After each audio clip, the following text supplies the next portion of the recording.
राधे राधे दोस्तों, welcome my channel one shot पाठशाला पर। मैं हूं जीतू फौजदार। देखो, वीडियो स्टार्टिंग के समय में आपको दो लाइनें दिखी होंगी कि लाइनें क्या है कि सबसे बेहतर बनने के लिए आपको सबसे ज्यादा खराब हालतों से गुजरना पड़ेगा। अगर इस लाइन का आप अर्थ समझोगे ना तो बहुत ज्यादा इसका गहरा अर्थ है। ठीक है, क्या मतलब है कि देखो, हम लोग क्या करते हैं, एक दिन में हमें सब चीज चाहिए होती है और वो भी ऐसे देखिए घर बैठे हुए सब चीज। ठीक है, हमें कुछ नहीं करना यार, कि मैं ये चाहता हूं कि यार मैं दुनिया का सबसे अच्छा टीचर बन जाऊं, तो और वो भी कैसे, बिना ज्यादा मेहनत किए हुए सिंपल सा ऐसा पढ़ाता रहूं और ऐसा बन जाऊं। ऐसा हो सकता है क्या? नहीं हो सकता। उसके लिए मुझे मेहनत करनी पड़ेगी। हर चीज मुझे सामने जो भी क्या बोलते हैं बाधाएं आएंगी, उन सब बाधाओं को मुझे पार करना पड़ेगा। ठीक है, जितने भी मेरे सामने समस्याएं आएंगी, प्रॉब्लम्स आएंगी, उन सारी प्रॉब्लम्स को से मुझे लड़ना पड़ेगा, तब जाके मुझे कुछ आगे गेन होगा। क्योंकि आपने भी बहुत अच्छी तरह सुना होगा, विदाउट पेन नो गेन होता है। ठीक है, अब बात करते हैं क्वेश्चन के। इससे पहले मैंने आपको इंट्रोडक्शन करा दिया है 1.2 का, जिसमें मैंने आपको एक थ्योरम समझाई थी, फिर मैंने आपको थोड़ा प्रमेय के बारे में समझाया था और फिर सहभाज्य संख्याओं के बारे में बताया था। ठीक है, वो सब देख लेना। उसके बाद फिर जो आपका प्रमेय 1.3 हुआ करिए, वो आपका √2 जो था उसको एक अपरमेय संख्या सिद्ध करके बताया था। ठीक है, √2 में। ठीक है, अब जो आपका एग्जांपल्स है उन पे बात करते हैं। मैंने आपको वहां बताया था कि अगर आपने एक क्वेश्चन समझ लिया अच्छी तरह तो आप सारे क्वेश्चन कर सकते हो। मैं आपको फिर बता रहा हूं, पेन कॉपी निकाल के बैठ जाओ, क्योंकि क्वेश्चन बहुत बेहतरीन है।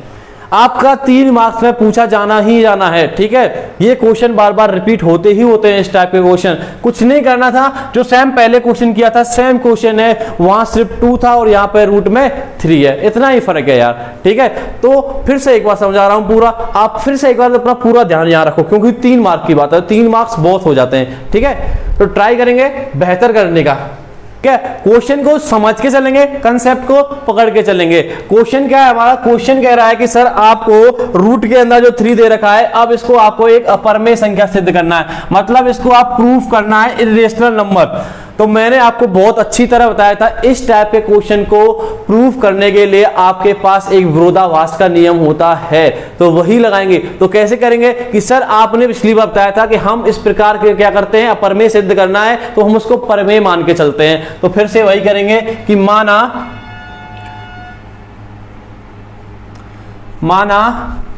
√3 एक परमेय संख्या है। ठीक है भाई, परमेय संख्या है। ये क्वेश्चन थोड़ा बड़ा हो जाता है, इसलिए मैं इसको 2 पार्ट्स में डिवाइड कर रहा हूं।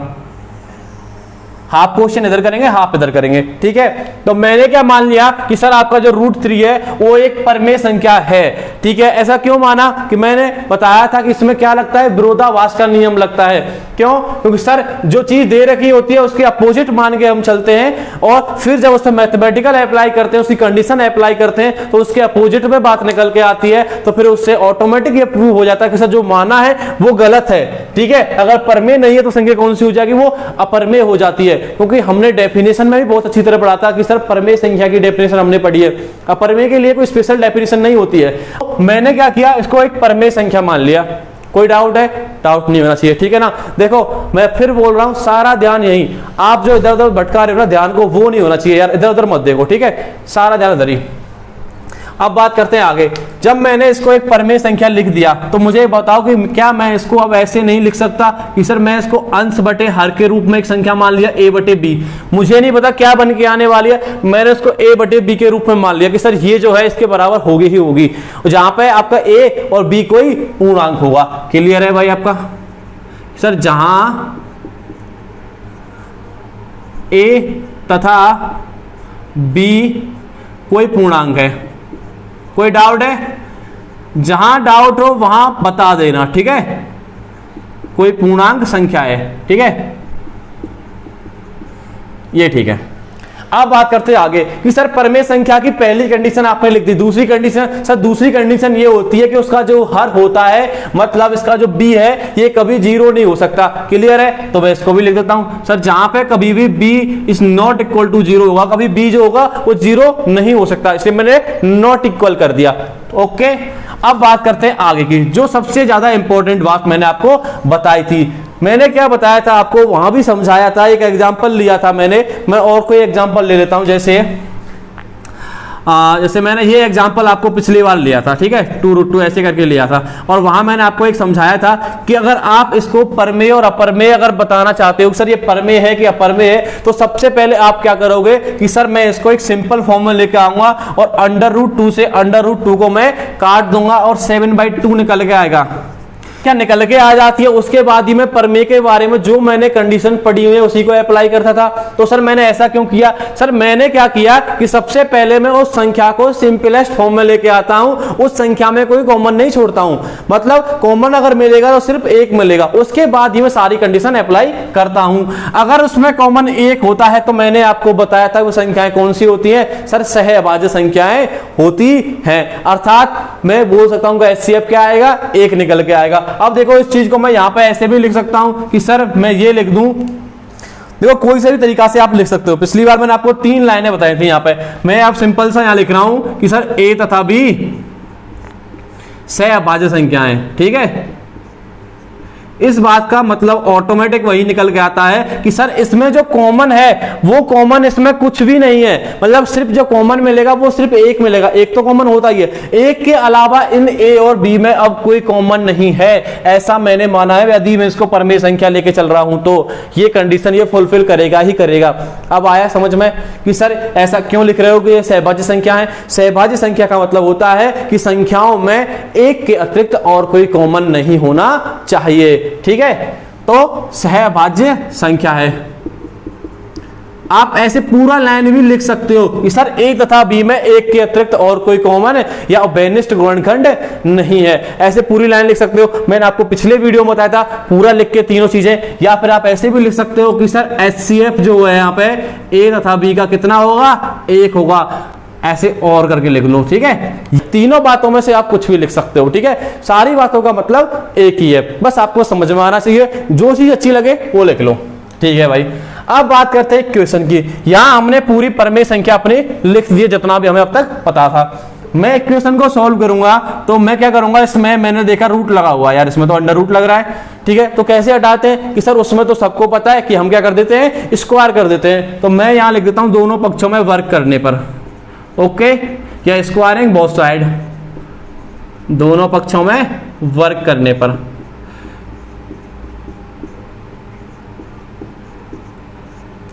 क्लियर है, ओके। मैं जब वर्क करूंगा तो कैसे आएगा, इसका वर्क कर दिया स्क्वायर और A/B का भी कर दिया। अगर मैं इसका वर्क करूंगा तो √ गायब हो जाएगा ना, तो संख्या निकल के आ जाएगी। तो इसका यहां से आ गया 3 ओनली और यहां आ गया A²/B² आ गया। अगर मैं इसको आगे सॉल्व करूंगा तो क्या आएगा, इस B² को मैं यहाँ, ये डिवाइड में है, जब इसको आगे सॉल्व करूंगा तो ये किस में आ जाएगी, आपकी मल्टीप्लाई में आ जाएगी, ठीक है। तो ये यहां बन जाएगा 3B² और ये आ जाएगा यहाँ पे A², ठीक है ब्रो। निगाहें भटक रही है भाई तुम्हारी, ठीक है, अपनी निगाहें यहीं पे रखें, ध्यान केंद्रित रखें। अब क्या निकल के आया, मैंने इस चीज को समीकरण नंबर 1 दे दिया। देखो मैंने इसको हाईलाइट भी कर दिया, क्यों कर दिया, क्योंकि यहां आपको समझना बहुत जरूरी है। ये क्या निकल के आएगा कि सर 3B² = A² निकल के आया जब मैंने अपनी पूरी इक्वेशन को सॉल्व किया, इतना आ गया। अब इस चीज से मुझे क्या समझ में आता है कि सर मुझे इस चीज से एक चीज समझ में आती है कि मैं ये कह सकता हूं कि 3B², तो सर B² में 3 का मल्टीप्लाई हो रहा है, इसका मतलब ये है कि जो वैल्यू निकल के आने वाली है वो 3 से आराम से डिवाइड हो जाएगी कंप्लीटली। इसका यही मतलब है कि 3 से 3 को आराम से कट कर सकते हो, चाहे B² की वैल्यू कुछ भी हो यहाँ पे, उससे हमें कोई फर्क नहीं पड़ता। इतना समझ में आ गया। तो मैं इसमें यही लिख रहा हूं यहाँ पे कि चूंकि 3B² 3 से कंप्लीटली को बोलते हैं पूर्णतः, ठीक है, पूर्णतः विभाजित होता है, पूर्णतः विभाजित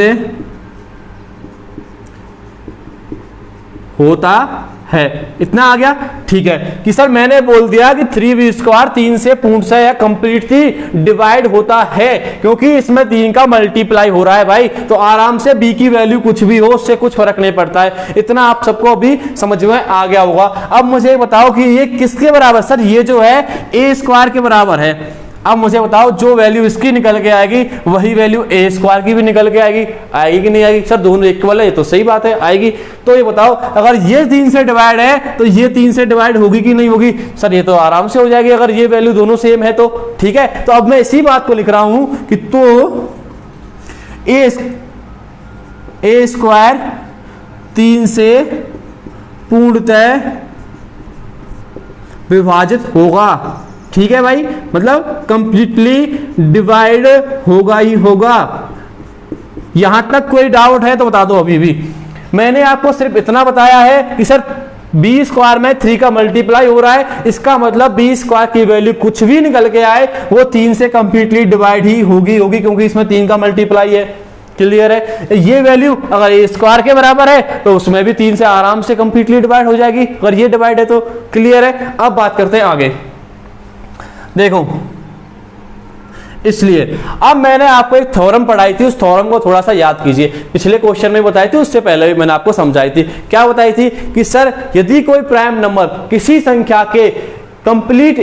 संख्या के स्क्वायर को, ठीक है, कंप्लीट स्क्वायर को क्या करता है, कंप्लीटली डिवाइड करता है उस चीज को, तो वो क्या करेगा, वो जो संख्या निकल के आने वाली है ना उसको भी कंप्लीटली डिवाइड करेगा ही करेगा। तो मैं क्या देख रहा हूं, यहां पे प्राइम नंबर क्या है, 3 है, और कोई संख्या है ए और उसका स्क्वायर भी है यार, उसका स्क्वायर भी है ए स्क्वायर, और वो उसको कंप्लीटली डिवाइड कर रहा है, ये मैंने यहां बता दिया आपको। अब मुझे एक बात बताओ, क्या मैं ये नहीं लिख सकता कि सर ये तो ए को भी डिवाइड करेगा?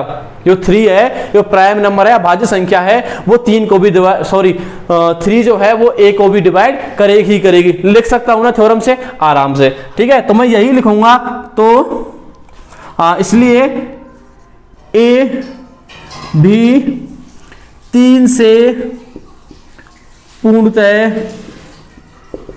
विभाजित होगी, ठीक है भाई। इसका मतलब क्या हुआ कि सर आपने ये कर दिया कि सर आपने थ्योरम यहां पे लगा दिया है। आपने बोला था कि सर ए स्क्वायर अगर 3 से डिवाइड होता है तो ए भी 3 से डिवाइड होगी ही होगी, ठीक है। इसमें कोई डाउट नहीं होना चाहिए क्योंकि थ्योरम मैंने आपको समझाई थी, ठीक है।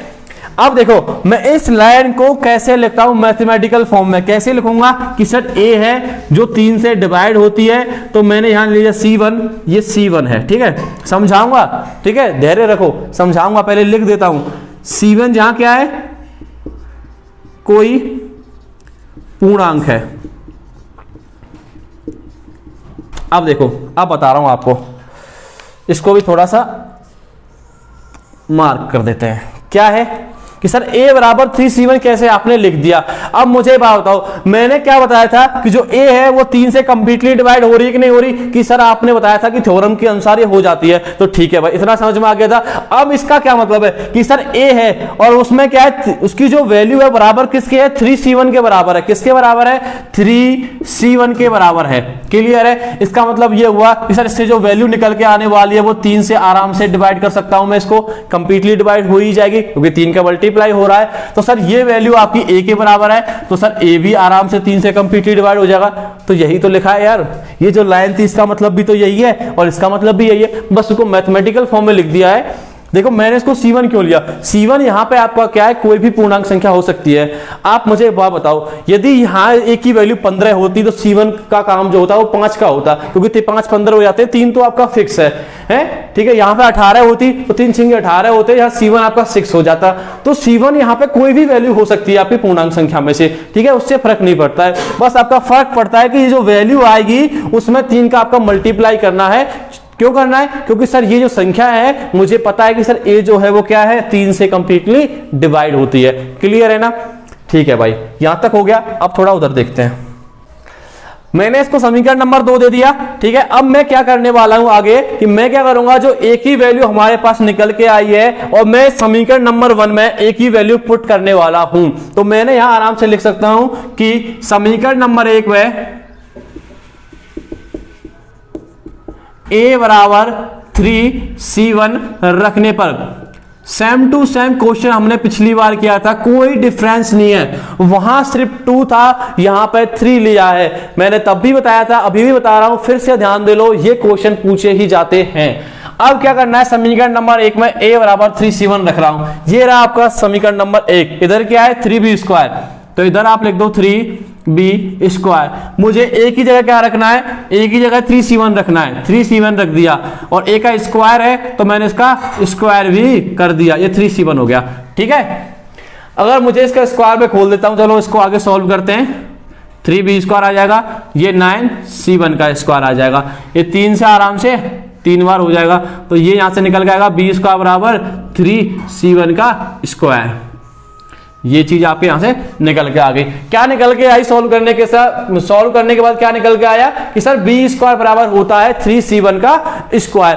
अब बात वही रिपीट होगी जो हमने यहां पे की थी, ये जो बातें लिखी ना हमने वही होगी। सर कैसे कि सर मुझे देख के ये पता चल रहा है कि सर c1 के स्क्वायर में 3 का मल्टीप्लाई हो रहा है, तो c1 की वैल्यू कुछ भी हो तो मैं उससे ये तो कह सकता हूं कि सर कि इसमें 3 से भाग कंप्लीटली डिवाइड हो ही जाएगा, क्योंकि 3 से आराम से 3 कट जाएगा, कोई दिक्कत नहीं आएगी। ठीक है ना, तो मैं अब इसी चीज को यहां पे लिखूंगा, चूंकि 3c1 स्क्वायर 3 से पूर्णतः विभाजित होता है, सेम टू सेम वही बात, पूर्णतः विभाजित होता है। तो अब आप आगे बताओ क्या लिखने वाला हूं कि सर ये अगर कंप्लीटली डिवाइड होता है तो बी स्क्वायर भी कंप्लीटली डिवाइड होगा, क्योंकि दोनों इक्वल हैं। जो वैल्यू इसकी निकल के आने वाली है वही वैल्यू इसकी भी निकल के आएगी भाई यार। ठीक है ना, कोई डाउट तो नहीं आ रहा। ठीक है, अब मैं आगे क्या लिखूंगा कि सर मैं ये लिख सकता हूं कि जो बी स्क्वायर भी है वो 3 से पूर्णतः विभाजित होगा। पूर्णतः मतलब कंप्लीटली, हिंदी में डाउट तो ना आ रहा, विभाजित होगा। ठीक है भाई, अब मैंने ये लिख दिया। फिर से मैं वही बात करूंगा कि मैंने आपको एक प्रमेय पढ़ाई थी कि यदि कोई प्राइम नंबर मतलब अभाज्य संख्या किसी संख्या के उसके परफेक्ट स्क्वायर को कंप्लीटली डिवाइड करती है तो वह उस संख्या को भी कंप्लीटली डिवाइड करेगी।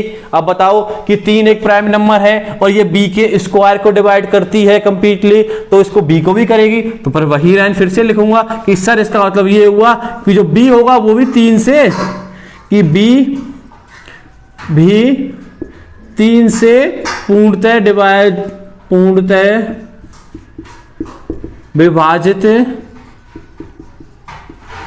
विभाजित होगी।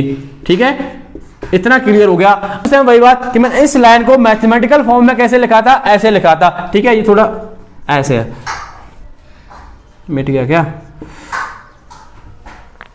इस लाइन को मैथमेटिकल फॉर्म में मैंने ऐसे लिखा था, तो इसको भी मैं यहां पे लिख देता हूं कि सर b अगर 3 से कंप्लीटली डिवाइड है तो मैंने 3 लिख दिया और ऐसे c2 लिख दिया। अब यहां पे मैंने c1 लिया था या c2 लिया है, क्यों कि सर एक ही वेरिएबल को एक ही क्वेश्चन में हम बार बार यूज नहीं कर सकते, इसलिए मैंने यहां पे c2 लगा दिया है। ठीक है, कोई डाउट नहीं होना चाहिए इन चीजों में। तो यार वेरिएबल समीकरण नंबर ले लो, चलो यहां से 1 2 हो गया, 3 हो गया, ये समीकरण नंबर आपने 4 ले लिया। क्लियर है?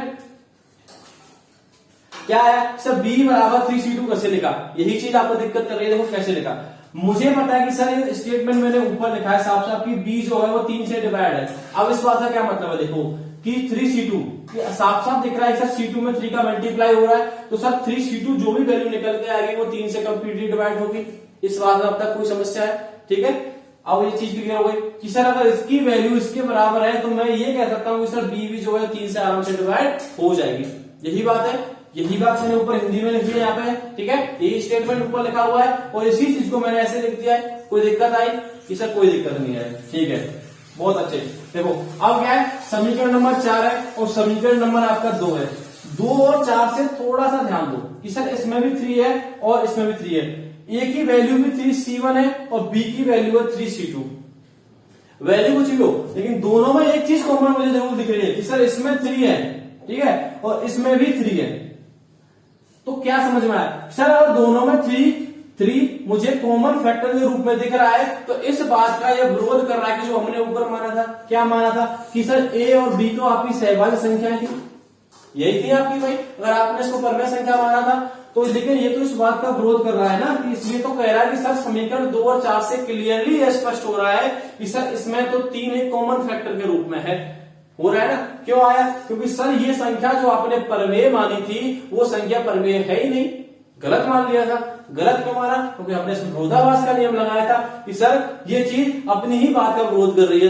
क्यों कर रही है? क्योंकि आपने गलत कल्पना कर ली थी। ठीक है, अगर आपने गलत कल्पना कर ली कि परमेय संख्या है तो फिर क्या हुआ सर, ये स्पष्ट हो जाता है कि सर ये √3 जो है आपका एक अपरमेय संख्या है। क्लियर है ना? अब तक कोई दिक्कत नहीं है। अब देखो इन्हीं चीजों को अब लिखना है। कैसे लिखेंगे कि सर समीकरण नंबर कौन सा? 2 और 4 से क्या स्पष्ट हो रहा है? सर समीकरण नंबर 2 व 4 से, ठीक है, 4 से स्पष्ट है कि क्या स्पष्ट हो रहा है कि सर A तथा B में 3 एक कॉमन फैक्टर है। यही स्पष्ट हो रहा है आपका, कॉमन फैक्टर है। ठीक है, आपको क्या दिख रहा है कि सर समीकरण नंबर 4 से जब मैंने A की वैल्यू और B की वैल्यू पे थोड़ा ध्यान दिया तो मुझे वहां से दिख रहा है कि सर दोनों में 3 और 3 इसमें भी आ रहा है और इसमें भी आ रहा है, तो मुझे पता चल गया कि सर में कॉमन फैक्टर है। परंतु यह किस बात का विरोध कर रहा है? मुझे बताओ कि सर इस बात का विरोध कर रहा है, परंतु यह इस कथन का विरोध करता है, इस कथन का विरोध करता है कि किस बात का विरोध कर रहा है कि सर A और B आपकी सहभाज्य संख्या है। सहभाज्य का क्या मतलब होता है? सर सहभाज्य का मतलब यही होता है कि उनमें कुछ भी कॉमन नहीं होना चाहिए था एक्सेप्ट 1 के, परंतु यहाँ पर 3 एक कॉमन फैक्टर के रूप में दिख रहा है। ठीक है, तो A और B सहभाज्य संख्या है। इस बात का विरोध हो गया हमारा, सहभाज्य संख्या है। और यह विरोध हमें किस कारण प्राप्त हुआ है कि सर यह विरोध हमें गलत कल्पना के कारण प्राप्त हुआ है। गलत हमने अज्यूम किया था। ठीक है, क्या गलत अज्यूम किया था? गलत कल्पना के कारण प्राप्त हुआ है। कौन सी कल्पना? गलत कल्पना। ठीक है, तो हमें यह गलत कल्पना के कारण प्राप्त हुआ है कि सर की हमने क्या कर लिया था कि √3 एक परमेय संख्या है। आपको भी सेम टू सेम ऐसे ही लिखना है। ठीक है, अगर ये बात हमने सिद्ध कर दी है कि सर अब हमने क्या सिद्ध किया है? हमने ये सिद्ध किया कि सर √3 एक परमेय संख्या नहीं है। ठीक है, हमने क्या सिद्ध किया है? परमेय माना था, परमेय की कंडीशनों को अप्लाई किया और अप्लाई करने के बाद उसने अपनी कंडीशनों को ही मना कर दिया। सर ये तो गलत हो रहा है मेरे साथ, ये कंडीशन है और ऐसी तो फुलफिल हो ही नहीं रही है। ठीक है, तो क्या हुआ कि सर परमेय की कंडीशनों को फुलफिल नहीं कर रहा, तो इससे ये प्रूफ तो हो गया कि सर ये परमेय संख्या नहीं है। क्लियर हो गया कि सर अगर ये परमेय संख्या नहीं है तो कौन सी संख्या होगी? मुझे बताओ। सर परमेय संख्या होगी, क्योंकि वास्तविक संख्याओं के 2 ही पार्ट होते हैं भैया। ठीक है, तो अतः यह स्पष्ट हो जाता है, अतः यह स्पष्ट है कि क्या स्पष्ट हो गया कि सर √3 जो है आपका एक अपरमेय संख्या है। ठीक है,